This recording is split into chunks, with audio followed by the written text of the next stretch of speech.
Let me ask you something honest. Have you ever felt invisible in a room full of people? Like you're doing everything right, but something about you still doesn't register? You dress well, you're polite, you're respectful, you try to be the good guy, but she doesn't notice you. And worse, you don't even know how to make her see you without feeling fake, forceful, or desperate. Here's the truth. It's not about being flashy, wealthy, or even outrageously confident. It's about being clear. Crystal clear. And it begins with two deceptively simple words. I want. They might seem small, but when spoken with conviction, they carry immense power. Power to attract, to lead, to connect. In this video, I'm not just going to explain why those two words matter. I'm going to show you how they can transform your presence, your relationships, and ultimately, your life. I want to be honest with you. Growing up, I was taught all the things society tells us make a man good. Be polite. Don't interrupt. Don't take up too much space. Don't ask for too much. And above all, be patient. I carried these beliefs like a badge of honor. I thought humility meant shrinking myself. I believed kindness meant never speaking up. I convinced myself that life would eventually reward me if I just waited long enough. But life doesn't reward silence. Marcus Aurelius, the Stoic emperor, once said, "You have power over your mind, not outside events. Realize this and you will find strength." He never said, "Stay quiet and hope someone sees your worth." He said, "Take responsibility for your inner world, then act accordingly." I remember the exact moment it hit me. I was having coffee with a woman I deeply admired. She was everything I respected, intelligent, grounded, emotionally present. And yet, I sat across from her, careful with every word, never fully speaking my truth. I was afraid. Afraid that if I said what I truly felt, I'd scare her off. Afraid that if I took the lead, I'd be labeled too much. Afraid that by wanting something, I'd lose it. So I said nothing. And when she walked away, she didn't walk away from rejection. She walked away from confusion. She never even knew there was something real between us, because I never told her. That night, I wrote in my journal, "You didn't lose her, you surrendered her, by being afraid to want."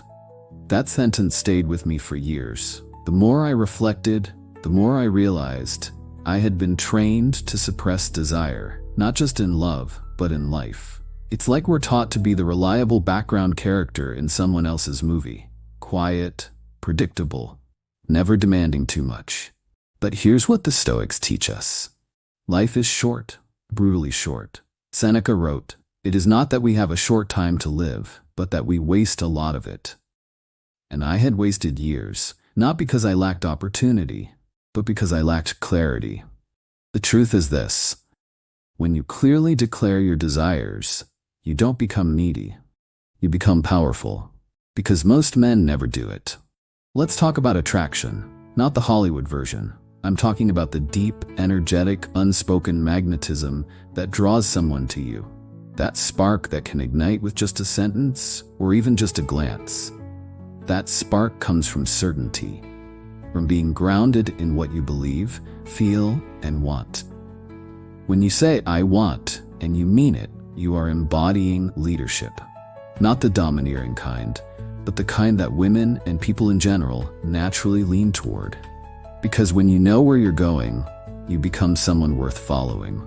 Now let me pause here. Because there's a fine line, and it matters. This is not about bulldozing over someone else's boundaries. This isn't about dominance, manipulation, or control. It's about assertiveness without aggression, clarity without arrogance. Marcus Aurelius put it best. Kindness is invincible. You can be strong and kind. You can say what you want and still be open to hearing what others want. That balance, that masculine grace is rare and irresistible. So, how do we develop this? How do we shift from vague, passive communication into real clarity? You start small. You train yourself to speak with presence. And here's how. Say the words "I want" out loud, at least 5 times a day. I'm not joking. This is a real practice. It may sound silly, but it's transformative. Use it in mundane places. I want a window seat. I want to try something new for lunch. I want a moment to myself. By doing this, you begin to train your nervous system to hold the weight of desire. You start feeling less guilty about asking for what you want. You begin to see wanting not as selfish, but as honest. And now comes the beautiful part, how this changes your dynamic with women. Let's imagine two men. One says, if you want, maybe we can hang out sometime. The other says, I want to take you out this Friday. Who feels more attractive to you? The second man, right? Because he's clear. He's confident without being pushy. He respects her decision, but he isn't afraid of hers either. And when a woman senses that, something inside her softens. Because now she can trust you. Not because you're perfect, but because you're present. Before my grandmother passed away, she shared a story with me. She said, a woman doesn't fall for the loudest man in the room. She falls for the one who stands tall in silence, whose words are few but honest, and whose heart knows what it wants. She told me, a real man doesn't beg to be chosen. He simply shows up as who he is, and lets the world respond. That stuck with me. It reminded me that we don't earn love by shrinking. We attract love by showing up as our whole self. Now, don't get me wrong. Clarity is powerful, but it must be paired with humility. You must be just as curious about what she wants as you are clear about what you want. Epictetus said, we have 2 ears and 1 mouth so that we can listen twice as much as we speak. Listen deeply.